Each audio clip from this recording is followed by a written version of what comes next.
और आज डीएनए में हम बात करने जा रहे हैं एशिया के उस सबसे संवेदनशील इलाके की, जहां से दुनिया की सबसे बड़ी भू राजनीतिक जंग शुरू हो सकती है। बागराम एयरबेस, पाकिस्तान बनाम तालिबान युद्ध और इसके पीछे छिपे अमेरिका, चीन और भारत के रणनीतिक खेल। यह कहानी सिर्फ दो देशों की नहीं, बल्कि 5 महाशक्तियों की चालों का संगम है। बागराम एयरबेस, जो कभी अमेरिका का सबसे बड़ा मिलिट्री बेस था, आज तालिबान के कब्जे में है। लेकिन सवाल यह है कि क्या तालिबान इस ठिकाने का इस्तेमाल सिर्फ अपनी सुरक्षा के लिए करेगा, या यह किसी बड़े युद्ध की नई शुरुआत बनेगा। बागराम का नक्शे पर जो स्थान है, वही इसे सुपर पावरों के बीच एक मोहरे की तरह बना देता है। यह काबुल से कुछ ही किलोमीटर दूर है और यहां से न सिर्फ अफगानिस्तान बल्कि पाकिस्तान, चीन, ईरान और भारत की गतिविधियों पर नजर रखी जा सकती है। यही कारण है कि जब अमेरिका ने 2021 में अफगानिस्तान छोड़ा, तब उसने बागराम को पूरी तरह खाली नहीं किया था, बल्कि खुफिया निगरानी और ड्रोन ऑपरेशन के जरिए इस क्षेत्र पर अपनी नजर बनाए रखी। अमेरिका के लिए बागराम एक सिंबल ऑफ पावर प्रोजेक्शन है, एक ऐसा ठिकाना जहां से वह अपने दुश्मनों को यह संदेश देता है कि भले ही उसके सैनिक अब मैदान में न हों, लेकिन उसकी नजर हर दिशा में है। और यही कारण है कि पाकिस्तान तालिबान संघर्ष में भी अमेरिका की दिलचस्पी बनी हुई है। तालिबान, जिसने अफगानिस्तान में सत्ता हासिल की, वह अब पाकिस्तान की सीमा पर मौजूद तहरीक ए तालिबान टीटीपी के साथ खड़ा दिखता है। पाकिस्तान की सेना, जो कभी इन तालिबान गुटों की मदद किया करती थी, अब खुद उनके निशाने पर है। अफगान सीमा पर रोज गोलीबारी हो रही है, बॉर्डर पार से हमले हो रहे हैं और पाकिस्तान के अंदर आतंकवादी घटनाएं बढ़ती जा रही हैं। यह वही पाकिस्तान है जिसने कभी तालिबान को रणनीतिक संपत्ति कहा था, लेकिन आज वही संपत्ति उसके लिए रणनीतिक खतरा बन चुकी है। अब सवाल उठता है, इस जंग में अमेरिका क्या कर रहा है? अमेरिका फिलहाल सीधा हस्तक्षेप नहीं कर रहा, लेकिन उसके ड्रोन अफगानिस्तान की सीमा पर सक्रिय हैं। अमेरिका की कोशिश है कि तालिबान दोबारा अल कायदा जैसे नेटवर्क को शरण न दे, लेकिन इस बहाने अमेरिका अपने पुराने ठिकानों पर फिर से पैर जमाने की तैयारी में है। बागराम एयरबेस को लेकर कई रिपोर्ट्स आईं कि अमेरिकी खुफिया एजेंसियां वहां से ड्रोन और सर्विलांस ऑपरेशन चला रही हैं। दरअसल अमेरिका जानता है कि पाकिस्तान और तालिबान की यह जंग अगर बढ़ी तो चीन और रूस के लिए रास्ते खुल जाएंगे, और यही वो स्थिति है जिससे वॉशिंगटन सबसे ज्यादा डरता है। चीन की बात करें तो बीजिंग इस संघर्ष को बहुत ध्यान से देख रहा है। उसके लिए अफगानिस्तान सिर्फ एक देश नहीं, बल्कि उसकी बेल्ट एंड रोड इनिशिएटिव का एक अहम पड़ाव है।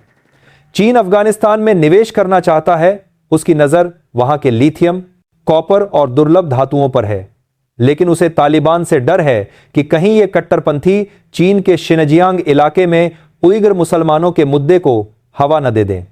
इसीलिए चीन तालिबान से दोस्ती का दिखावा करता है, लेकिन अंदर ही अंदर अफगानिस्तान में अपने सैन्य ठिकाने और निगरानी नेटवर्क बना रहा है। बागराम अगर किसी दिन फिर किसी विदेशी शक्ति के नियंत्रण में आता है, तो चीन जरूर चाहेगा कि वह ताकत अमेरिका नहीं, बल्कि उसके किसी मित्र देश की हो, ताकि बीजिंग की सुरक्षा पर असर न पड़े। भारत इस पूरे संघर्ष को रणनीतिक धैर्य से देख रहा है। भारत जानता है कि पाकिस्तान की यह जंग उसकी कश्मीर पॉलिसी को कमजोर कर रही है। जब पाकिस्तान का ध्यान तालिबान और आंतरिक सुरक्षा पर है, तब उसकी क्षमता भारत के खिलाफ किसी बड़े ऑपरेशन की नहीं बचती। भारत ने अफगानिस्तान में लंबे समय से सॉफ्ट पावर के जरिए निवेश किया है। स्कूल, अस्पताल, सड़कें, बांध और जनता के बीच भरोसा बनाया है। लेकिन अब जब तालिबान सत्ता में है और पाकिस्तान उसके खिलाफ मोर्चा खोले हुए है, तब भारत को भी अपनी रणनीति बदलनी होगी। भारत का मकसद है कि वह इस पूरे क्षेत्र में स्थिरता बनाए रखे, ताकि चीन और तालिबान की नजदीकी से उसकी सुरक्षा पर असर न पड़े। अब जरा पाकिस्तान की स्थिति समझिए। देश के अंदर महंगाई, राजनीतिक अस्थिरता और सेना पर जनता का अविश्वास लगातार बढ़ रहा है, और ऐसे में तालिबान के हमले उसे दो तरफा मार दे रहे हैं। एक तरफ आतंकवाद, दूसरी तरफ आर्थिक कंगाली। पाकिस्तान अब उस स्थिति में है कि वह अफगानिस्तान में सैन्य कार्रवाई करने से डरता भी है और मजबूर भी। अगर वह ज्यादा हमला करता है तो तालिबान उसके खिलाफ पूरी तरह खुला मोर्चा खोल देगा, और अगर वह चुप रहता है तो आतंकवादी नेटवर्क उसके शहरों में फैल जाएंगे। इस बीच रूस भी इस खेल में अपनी जगह ढूंढ रहा है। यूक्रेन युद्ध में उलझा रूस एशिया में अपनी पकड़ बनाए रखना चाहता है, इसलिए उसने तालिबान से भी बातचीत के रास्ते खुले रखे हैं। रूस की कोशिश है कि चीन और तालिबान के बीच वह एक पुल बन सके ताकि अमेरिका की वापसी को रोका जा सके। तो दर्शकों, अब बड़ा सवाल यही है, क्या पाकिस्तान और तालिबान की यह जंग किसी बड़े क्षेत्रीय युद्ध में बदल सकती है? जवाब है हां, अगर यह नियंत्रण से बाहर हुई तो। क्योंकि जैसे जैसे पाकिस्तान सीमा पर गोलियां चलाएगा, वैसे वैसे अमेरिका, चीन और भारत की भूमिकाएं और गहरी होंगी।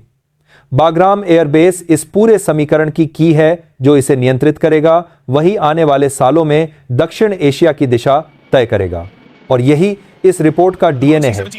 बाग्राम सिर्फ एक एयरबेस नहीं, यह दक्षिण एशिया की किस्मत का कंट्रोल रूम है।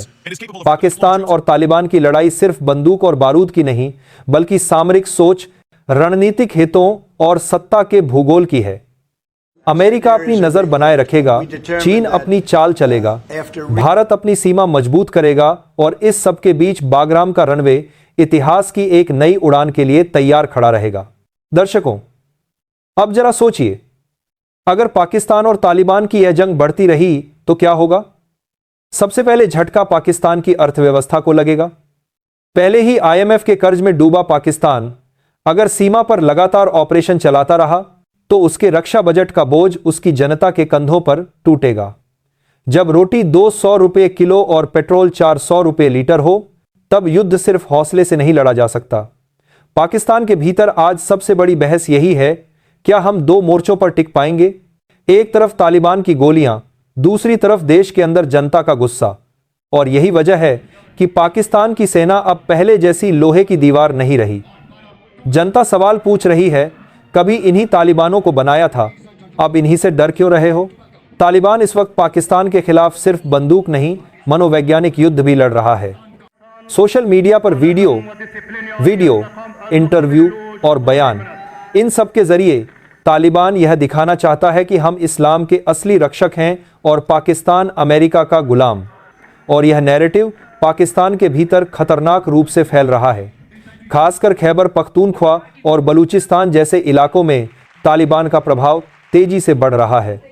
ये वही इलाके हैं जहां पहले पाकिस्तान की सेना की पकड़ मजबूत थी। अब सवाल उठता है, भारत की रणनीति क्या है? भारत जानता है कि यह लड़ाई पाकिस्तान को भीतर से कमजोर कर रही है, इसलिए भारत सीधे शामिल हुए बिना ही रणनीतिक चुप्पी की नीति पर चल रहा है। नई दिल्ली की सबसे बड़ी जीत यही है कि अब आतंक की फैक्ट्री, जो कभी कश्मीर की ओर देखती थी, अब खुद अपने अस्तित्व के लिए जूझ रही है। लेकिन भारत यहां रुक नहीं सकता, उसे अब इस मौके का इस्तेमाल कर अफगानिस्तान में दोबारा अपना प्रभाव बढ़ाना होगा, चाहे शिक्षा परियोजनाओं के जरिए या मानवीय मदद के नाम पर। अब आइए बात करते हैं अमेरिका और चीन की खुफिया चालों की। अमेरिका के पास सैटेलाइट निगरानी, ड्रोन और एजेंट नेटवर्क की ताकत है, जबकि चीन जमीन पर अपने ठेकेदारों और कंपनियों के जरिए जानकारी जुटा रहा है। चीन का असली डर सिर्फ तालिबान नहीं, बल्कि इस्लामिक स्टेट, खुरासान प्रोविंस एसकेपे जैसे गुट हैं जो शिनजियांग में दखल दे सकते हैं। इसलिए चीन अब पाकिस्तान पर दबाव डाल रहा है कि वह तालिबान को सीमित रखे। पर समस्या यह है कि पाकिस्तान अब किसी को कंट्रोल करने की स्थिति में नहीं है। दूसरी तरफ रूस अपनी पुरानी शतरंजी चाल चल रहा है।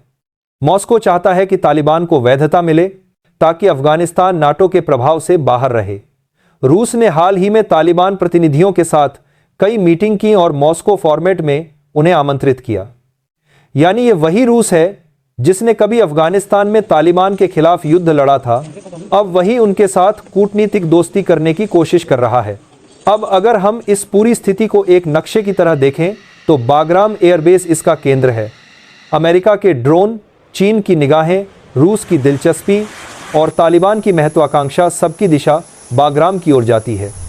अगर कल को पाकिस्तान और तालिबान का युद्ध भड़कता है तो सबसे पहले यही एयरबेस गेम चेंजर बनेगा, क्योंकि यहां से तालिबान न सिर्फ पाकिस्तान पर नजर रख सकता है, बल्कि अमेरिका और चीन के किसी भी सैन्य कदम को भी देख सकता है।